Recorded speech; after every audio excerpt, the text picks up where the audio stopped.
तुमचं mental health fit राहण्यासाठी या 4 गोष्टी नेहमी लक्षात ठेवा की जेणेकरून तुमचं मेंटल हेल्थ हे नेहमी फिट राहील. तर पहिलं आहे गॉसिपिंग.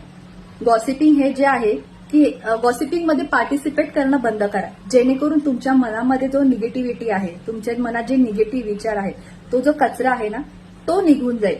तर गॉसिपिंगने काय होते की निगेटिव्हिटी जास्त वाढते, त्यामुळे अशा गॉसिपिंग पासून नेहमी दूर राहा. दुसरं आहे की हेल्दी डाएट.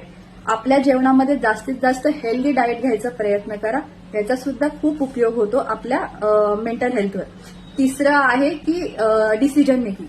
तुम्ही तुमच्या एखाद्या डिसिजनवर ना फर्म राहा, की जो तुम्ही डिसिजन घ्याल त्या डिसिजनवर तुम्ही जितकं फर्म राहाल तितकी तुम्हाला पॉझिटिव्हिटी येईल आणि तुम्हाला तुमचं जे काम करायला तुम्हाला अजून इच्छाशक्ती वाढेल.